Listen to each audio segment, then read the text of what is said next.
Bismillahirrahmanirrahim. Assalamualaikum warahmatullahi ta'ala wabarakatuh.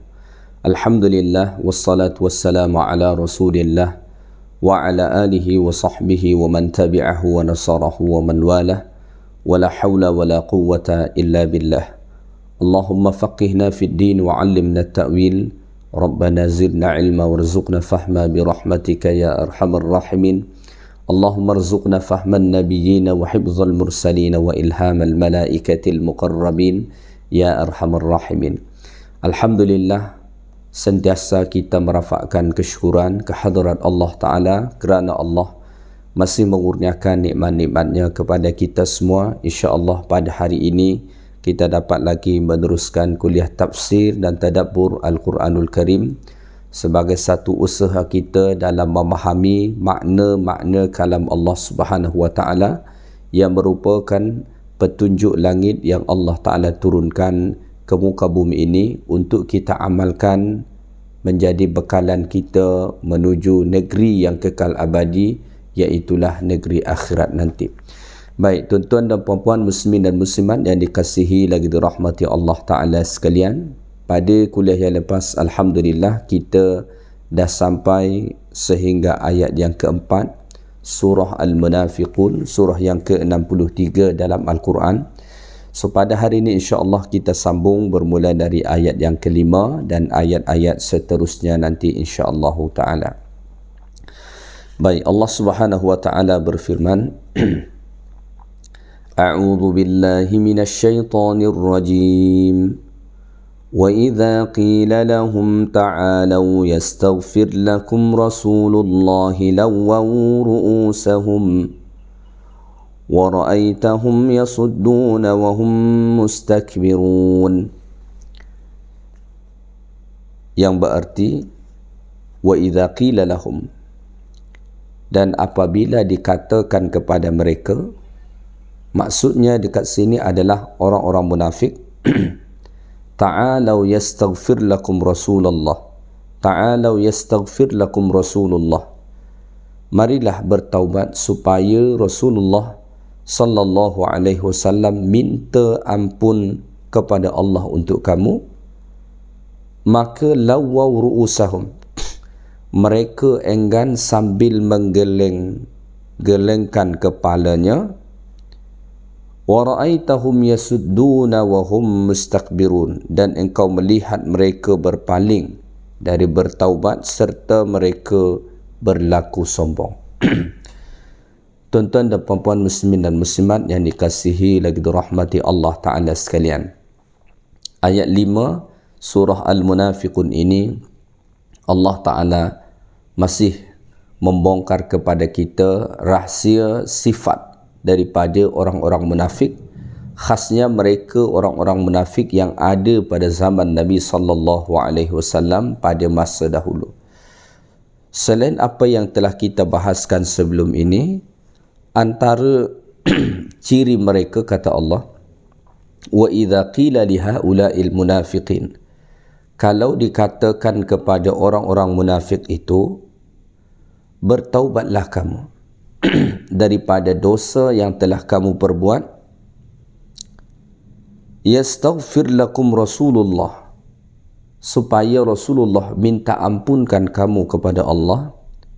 Wa yas'alullaha lakumul maghfirah, dan supaya Rasulullah mintakan kepada Allah akan keampunan dan kemaafan daripada dosa-dosa yang kamu lakukan.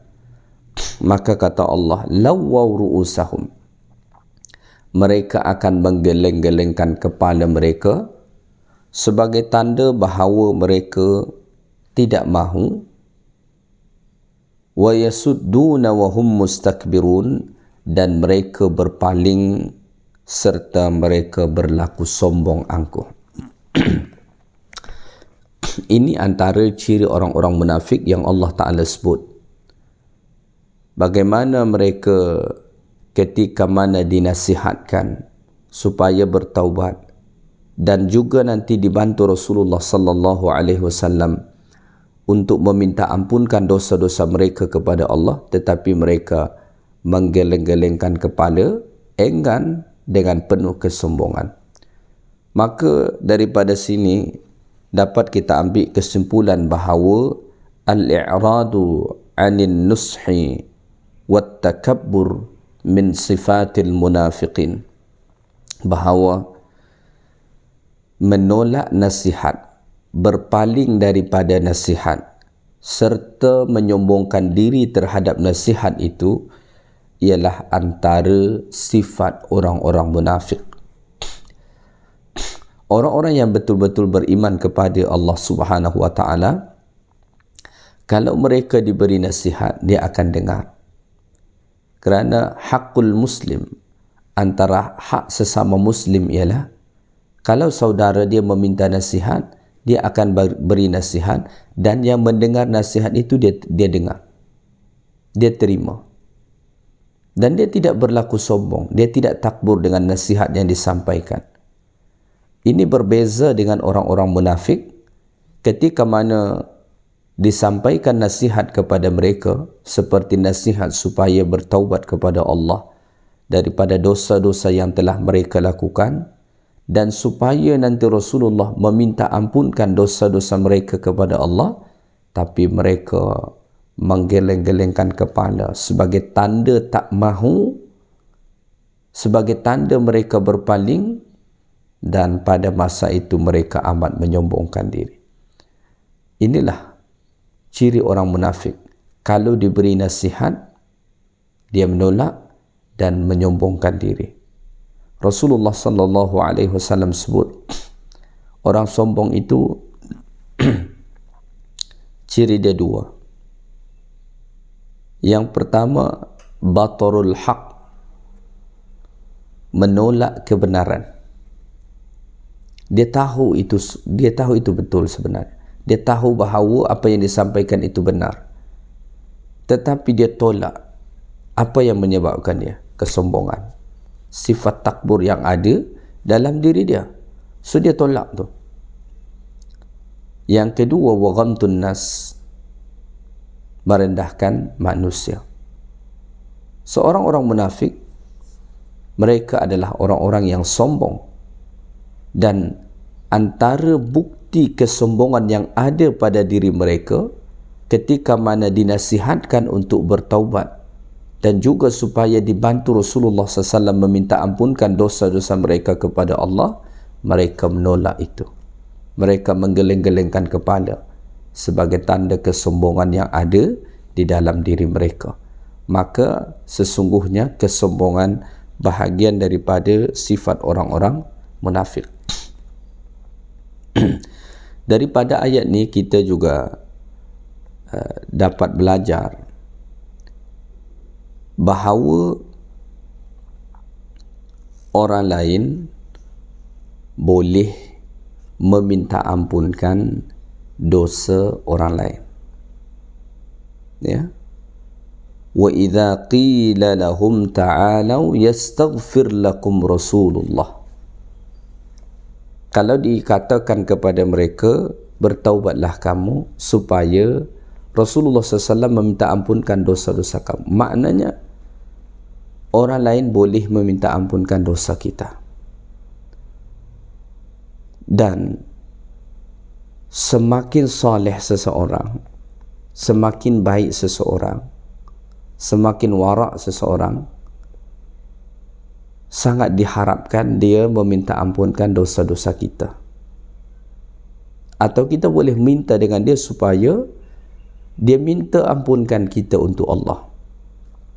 Diperbolehkan.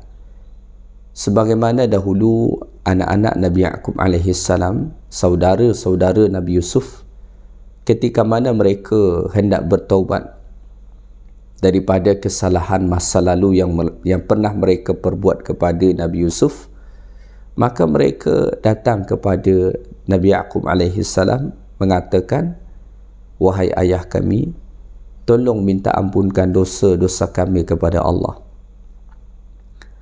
Maka kemudian Nabi Yaqub menjawab, saufa astaghfiru lakum rabbi, nanti aku akan minta ampunkan, aku akan istighfarkan dosa-dosa kamu semua kepada Allah Ta'ala.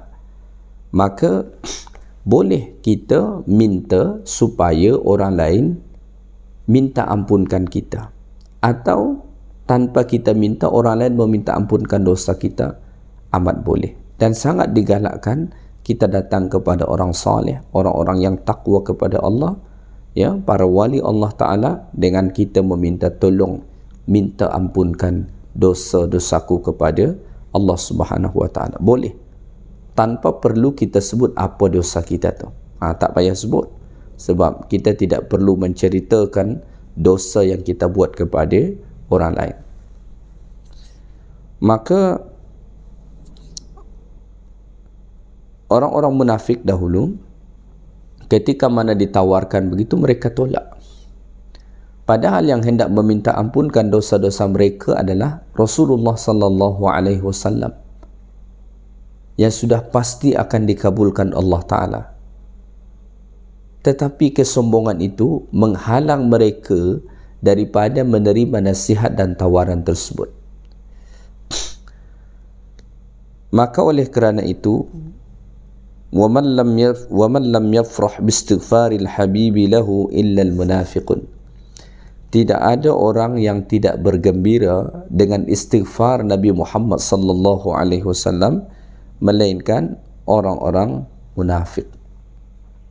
Orang-orang munafik, dia tidak bahagia, dia tidak gembira, hatta Rasulullah sallallahu alaihi wasallam yang meminta ampunkan dosa-dosa dia kepada Allah. Ini tanda bahawa kesombongan yang ada dalam diri orang-orang munafik itu begitu besar, sehinggakan mereka tidak mahu mengakui kesalahan mereka dan tidak mahu menerima tawaran supaya Rasulullah sallallahu alaihi wasallam meminta ampunkan dosa-dosa mereka kepada Allah Subhanahu wa Ta'ala. Ada diriwayatkan, dalam satu riwayat ada disebut, riwayat daripada sahabat Nabi Zaid bin Arqam, ketika mana diperintahkan kepada orang-orang munafik supaya pergi kepada Rasulullah sallallahu alaihi wasallam dan supaya Rasulullah SAW meminta ampunkan dosa-dosa mereka kepada Allah Ta'ala, maka mereka menjawab, laqad asyartum alayya bil imani fa amantu. Kalian telah perintahkan aku untuk beriman dan aku dah beriman, dia kata. Wa asyartum alayya bi an u'tiya zakata mali fa a'taitu. Dan kamu perintahkan aku untuk mengeluarkan hartaku sebagai zakat dan aku telah pun beri, dia kata. Walam yabqa lakum illa an ta'muruni bis-sujudi li Muhammad.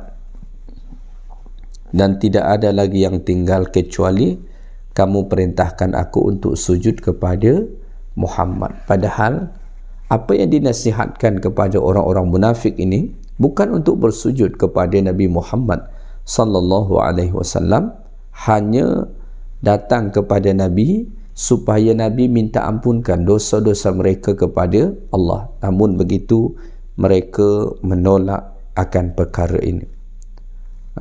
Maka kalau kita melihat hujung ayat yang kelima ini, yang mana Allah Ta'ala sebut wahum mustakbirun, maka punca itu semua adalah kesombongan yang ada dalam diri mereka. Maka berhati-hati dengan sifat al-kibr, sifat takbur, kesombongan, merasa besar diri, sehingga akan dengan itu menolak nasihat, menolak kebenaran. Ya, berhati-hatilah dengan sifat itu. Maka Rasulullah sallallahu alaihi wasallam sebut dalam hadis, la yadkhulul jannah man kana fi qalbihi mithqala dharratin min kibr. Tidak akan masuk syurga orang yang ada kesombongan dalam hati dia walaupun sekecil biji zarrah. Sekecil biji zarrah pun kesombongan yang ada dalam hati seseorang, dia tidak akan masuk ke dalam syurga Allah. Kenapa dia tak masuk ke dalam syurga Allah? Pertama, kerana kesombongan adalah pakaian Allah. Kita tak layak untuk menyombongkan diri. Kita tak layak untuk takbur. Tidak ada kelayakan kita untuk situ. Maka kalau ada manusia yang takbur menyombongkan diri, maknanya dia telah memakai sifat Allah Ta'ala yang tak layak sama sekali untuk diri dia. Maka ini adalah dosa besar. Yang kedua, kenapa orang yang sombong tidak pernah akan masuk syurga? Kerana setiap kesombongan yang bersarang di dalam diri kita akan menghalang kita daripada pelbagai kebajikan, menutup hati kita daripada pelbagai nasihat. Ya, akhirnya kita tidak akan menjadi insan yang baik. Kita akan menolak perkara yang benar. Kita akan menolak nasihat-nasihat yang disampaikan hanya semata-mata kerana kesombongan yang ada di dalam diri kita, bukan kerana yang disampaikan itu tak betul. Itulah dia bahaya daripada sombong. Oleh kerana itu, sentiasalah berusaha untuk bersifat tawaduk, merendah. Bila perlu, kita berdoalah kepada Allah Ta'ala supaya Allah jauhkan sifat sombong daripada diri kita. Baik, kita teruskan ayat yang ke-6. Allah Subhanahu wa Ta'ala berfirman, sawa'un 'alaihim astaghfarta lahum am lam tastaghfir lahum lan yaghfirallahu lahum innallaha la yahdil qaumal fasiqin. Sawa'un, sama sahaja. Astaghfarta lahum, engkau minta ampunkan kepada mereka wahai Muhammad, am lam tastaghfir lahum, atau engkau tidak meminta ampunkan kepada mereka wahai Muhammad, la yaghfirallahu lahum, Allah tidak akan pernah mengampunkan mereka. Innallaha la yahdil qaumal fasiqin, kerana sesungguhnya Allah tidak memberi petunjuk kepada orang-orang yang fasik. Ayat Allah Subhanahu wa Ta'ala ni, iaitulah ayat yang ke-6 dalam surah Al-Munafiqun ini. Dekat sini Allah Ta'ala menjelaskan kepada Nabi Muhammad SAW dan juga kepada kita betapa pintu ampunan Allah itu benar-benar telah pun ditutup Allah daripada orang-orang munafik, yang ketika mana ditawarkan kepada mereka supaya Rasulullah meminta ampunkan dosa-dosa mereka kepada Allah Ta'ala, mereka tidak mahu. Maka Allah Ta'ala sebut pada ayat ni, sawa'un, sama sahaja. Ya, sawa'un alaihim, sama sahaja bagi mereka orang-orang munafik. Istaghfarta lahumul maghfirah, ya, atau atlabta lahumul maghfirah min Allah, engkau minta keampunan untuk mereka daripada Allah, am lam tatlub minhum, atau engkau am lam tatlub lahum, atau engkau tidak minta ampunkan mereka kepada Allah. Innallaha la yasfaha an dhurumihim abadan, sesungguhnya Allah tidak akan pernah mengampunkan mereka buat selama-lamanya. Ya, ini menunjukkan kepada kita betapa besarnya dosa nifaq, betapa besarnya dosa kemunafikan, sehinggakan Allah tidak mengampunkan dosa mereka sama sekali. Sama sahaja engkau minta ampunkan mereka wahai Muhammad, atau engkau tidak meminta ampunkan mereka, maka sama sahaja. Ya,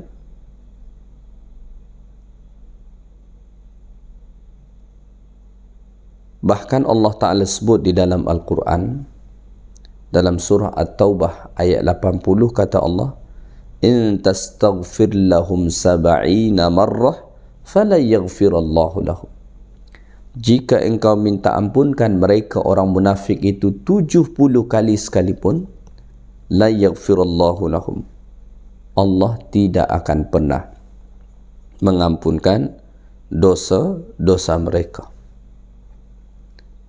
Ini tanda bahawa Allah Subhanahu wa taala benar-benar murka dengan orang-orang munafik.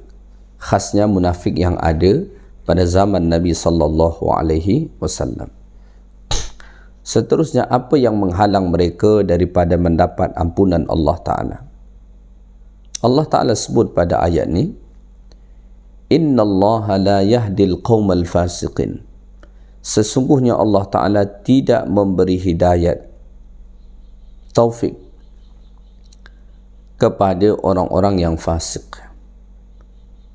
So ayat ini menunjukkan ketiadaan ampunan Allah Ta'ala bagi mereka, li'annahum qaumun fasiqun, kerana mereka itu adalah orang-orang yang fasik, kharijuna an ta'atillah,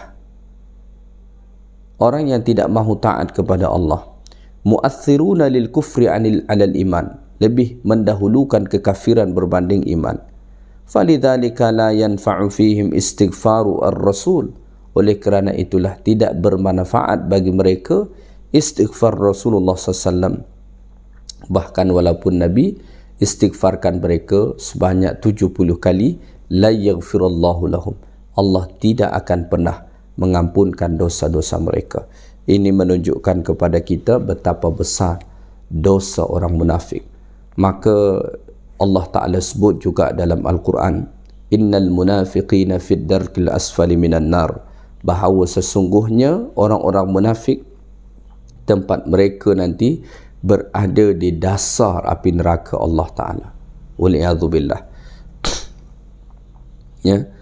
Maka daripada hujung ayat ni kita juga dapat belajar bahawa ketiadaan taat kepada Allah Ta'ala itulah yang menghalang seseorang daripada mendapatkan hidayat, petunjuk daripada Allah. Maka Allah Ta'ala sebut, innallaha la yahdil qaumal fasiqin. Sesungguhnya Allah Ta'ala tidak memberi hidayat, petunjuknya atau taufiknya kepada orang-orang yang fasik. Fasik itu artinya adalah orang yang tidak mahu taat. Maka setiap kali seseorang tidak menjalankan ketaatan kepada Allah, maka saat itu jugalah dia semakin jauh daripada hidayat petunjuk Allah Ta'ala. Mafhum mukhalafahnya ialah setiap kali seseorang menjalankan apa yang disuruh Allah Ta'ala, maka pada ketika itu dia akan mendapatkan tambahan hidayah. Jadi orang-orang yang sentiasa bermaksiat kepada Allah Ta'ala, semakin hari hidayah Allah tu semakin kurang daripada diri dia, bahkan sampai ke suatu tahap dia akan habis. Sebaliknya, orang-orang yang melakukan kebajikan, orang-orang yang melakukan amal-amal salih sebagaimana yang Allah Ta'ala perintahkan, maka setiap kali mereka melakukan amal salih tu, Allah beri tambahan hidayah kepada mereka. Oleh kerana itulah, kalau kita ingin mendapatkan hidayah daripada Allah Ta'ala, jauhi sifat fasik, jauhi perbuatan fasik, iaitulah tidak taat terhadap apa-apa yang Allah Ta'ala perintahkan. Berusahalah untuk taat supaya Allah tambahkan hidayah yang ada pada diri kita. Kerana hidayah yang ada pada diri kita ni, ia dapat bertambah dan dapat berkurang, bahkan boleh hilang. Ya. So Allah Ta'ala sebut dalam Quran misalnya tentang Ashabul Kahfi. Kata Allah Ta'ala, salah satu kelebihan Ashabul Kahfi itu apa? Wazidnahum huda. Allah sentiasa tambahkan hidayah kepada mereka. Maka secara otomatik keimanan mereka semakin kukuh, kebajikan mereka semakin banyak. Kenapa? Ada tambahan hidayah daripada Allah. Apa yang menyebabkan mereka mendapatkan tambahan hidayah tu? Adakah begitu sahaja Allah pilih mereka? Jawapannya tidak. Allah sebut, innahum fityatun amanu. Mereka adalah pemuda-pemuda yang beriman. Disebabkan keimanan mereka yang betul itulah, maka Allah tambahkan hidayah kepada mereka. Manakala orang-orang yang fasik, walaupun mungkin sebelumnya dia pernah mendapat sedikit hidayah daripada Allah, tetapi oleh kerana kefasikan yang dia lakukan, ketidaktaatan dia kepada Allah Ta'ala, itu akan menghabiskan semua hidayah yang ada sampai hilang betul-betul daripada diri dia. Dan Allah tidak akan pernah beri selagi mana dia meneruskan kefasikan yang dia lakukan.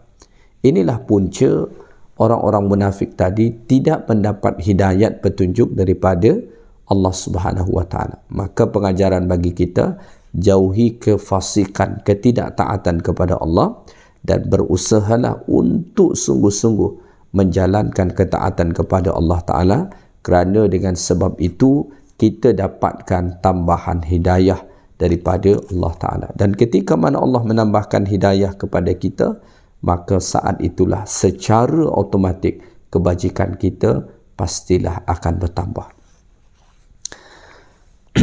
Baik, kita teruskan ayat yang ke-7. هم الذين يقولون لا تنفقوا على من عند رسول الله حتى ينفضوا ولله خزائن السماوات والأرض ولكن المنافقين لا يفقهون. Kata Allah Ta'ala, هم الذين يقولون, mereka lah orang-orang yang mengatakan, la tunfiqu ala man inda Rasulillah, janganlah kamu membelanjakan harta kamu kepada orang-orang yang berada bersama-sama Rasulullah, hatta yanfaddu, supaya mereka bersurai meninggalkannya. Walillahi khazainus samawati wal ard, padahal bagi Allah jualah perbendaharaan langit dan bumi. Walakinnal munafiqina la yafqahun, akan tetapi orang-orang munafik tidak faham akan perkara itu. Jadi antara bentuk permusuhan atau kebencian yang ada pada orang munafik terhadap Rasulullah SAW dan orang-orang beriman pada masa dahulu ialah mereka cuba memprovok orang-orang Madinah supaya tidak membantu sahabat-sahabat Muhajirin yang hijrah daripada Makkah ke Madinah, yang mana mereka ada bersama-sama dengan Rasulullah sallallahu alaihi wasallam. Maka Allah Ta'ala sebut pada ayat ini, humul ladina yaqulun, ay haula'il munafiqun humul ladina yaquluna li ahli al-Madinah. Orang-orang munafik itu, mereka lah orang-orang yang berkata kepada orang Madinah, la tunfiqu ala ashabi Rasulillahi minal muhajirin hatta yatafarraqu anhu. Janganlah kamu menginfakkan, membelanjakan, mengsedekahkan harta kamu kepada sahabat-sahabat Rasulullah dari kalangan Muhajirin, sehinggakanlah mereka bercerai-berai, sehinggakanlah mereka meninggalkan Nabi Muhammad sallallahu alaihi wasallam. Ini antara sifat orang munafik. Mereka suka untuk memboikot, menghalang orang lain daripada menolong Rasulullah sallallahu alaihi wasallam atau agama Islam. Dan mereka cuba memprovok nanti dengan pendekatan asabiyah, satu negeri, satu bangsa dan lain sebagainya, supaya tidak berbuat baik kepada orang Islam yang lainnya. Seperti dahulu sahabat-sahabat Muhajirin, kita sedia maklum, mereka datang daripada Makkah meninggalkan segala apa yang mereka miliki. Rumah, kerja, harta benda semua mereka tinggalkan. Mereka datang ke Madinah hanya membawa baju yang ada dekat badan. Semua harta mereka tinggal dekat Mekah. So mereka tinggal dekat Madinah pada awal mulanya hidup dengan susah. Para sahabat-sahabat Ansar yang begitu luar biasa banyak sungguh menolong sahabat-sahabat Muhajirin. Maka saat itu orang-orang munafik cuba memprovok sahabat-sahabat Ansar ataupun orang-orang Madinah. Kata mereka, la tunfiqu ala man 'inda Rasulillah. Jangan beri lagi bantuan, ya. Jangan lagi bagi infak derma kepada sahabat-sahabat Rasulullah yang miskin-miskin yang datang daripada Mekah itu, kata mereka. Mereka cuba mempermainkan sentimen negeri, sentimen bangsa, sentimen asal untuk menghalang orang-orang beriman daripada menolong. Karakter ini kita temukan hari ini. Dia cuba menghalang orang lain untuk berbuat kebajikan kepada orang Islam yang lain, hanya mungkin semata-mata berbeza negeri, berbeza kampung atau bahkan mungkin negara. Ini munafik. Kenapa?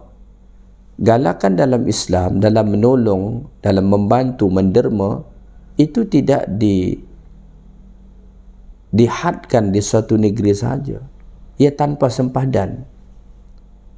Di mana pun saudara Muslim kita tu, kalau dia berjuang untuk agama Allah, kita digalakkan untuk bantu dia.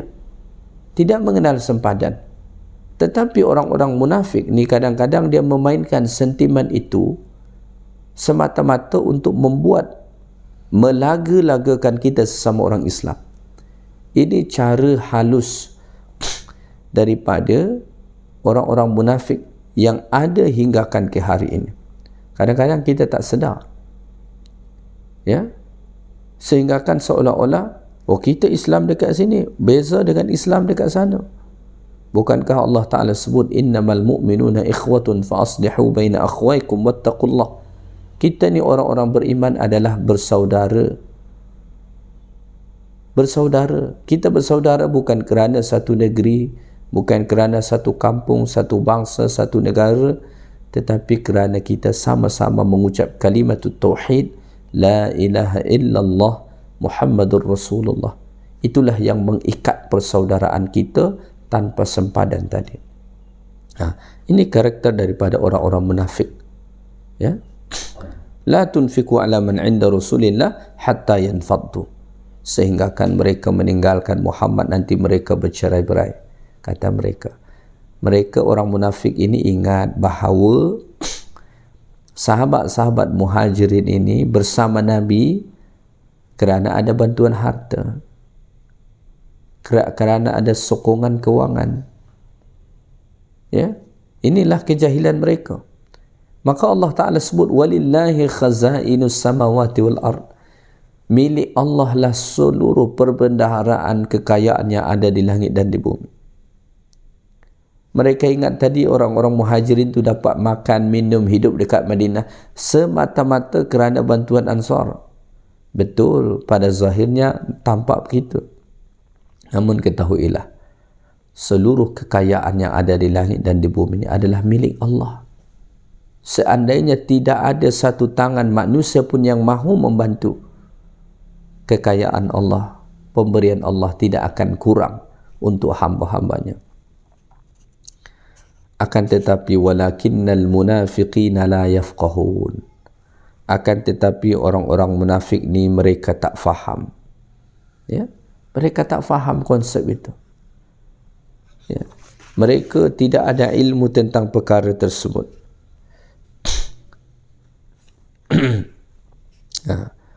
Maka ini tanda lemahnya hati orang munafik. Ya. Lemahnya hati mereka. Mereka ingat bahawa seseorang tu boleh makan, boleh minum hanya kerana bantuan manusia. Dia lupa bahawa semua itu adalah milik Allah Subhanahu wa ta'ala, ya. Dan mereka menyangka bahawa orang Islam ni ikut bersama dengan Nabi semata-mata dengan harta. Dia lupa bahawa bagi orang-orang yang beriman, iman itu lebih mahal berbanding harta. Sahabat-sahabat Muhajirin, mereka sanggup meninggalkan harta mereka semata-mata kerana Rasulullah sallallahu alaihi wasallam dan untuk memperjuangkan agama Allah. Namun begitulah orang-orang munafik ini, kata Allah, la yafqahun, mereka tak faham konsep itu, mereka tak tahu akan perkara itu. Maka antara ciri orang-orang munafik itu juga hakikatnya mereka adalah orang-orang jahil. Orang-orang jahil, mereka menipu diri mereka sendiri, merugikan diri mereka sendiri, ya, membuat pelbagai cara. Dia ingat dia menang, dia ingat dia betul, dia ingat dia selamat, tapi sesungguhnya dia sedang menggali lubang untuk kebinasaan dia. Itulah dia munafik. Baik, mungkin itu saja kuliah kita pada hari ini. InsyaAllah nanti kita sambung ayat yang ke-8 surah Al-Munafiqun. Masih lagi menceritakan tentang orang-orang munafik atau tanda-tanda orang-orang munafik yang ada sejak daripada dahulu kala, dan karakter yang sama akan sentiasa berulang pada setiap zaman. Moga-moga ayat-ayat Allah Ta'ala ni memberi peringatan kepada kita, dan supaya Allah jauhkan kita daripada sifat-sifat kemunafikan, dan sentiasalah berusaha dan berdoa moga-moga hati kita ni Allah bersihkan daripada takbur, kesombongan, kemunafikan serta sifat-sifat buruk yang lainnya, sehingga akan kita menjadi hamba-hamba Allah Ta'ala yang baik, selamat dunia dan akhirat insya-Allah. Itu sahaja kuliah kita pada hari ini, yang baik daripada Allah Ta'ala, segala yang kurang daripada saya. Subhanakallahumma wa bihamdik, asyhadu an la ilaha illa anta, astaghfiruka wa atubu ilaik. Assalamualaikum warahmatullahi taala wabarakatuh.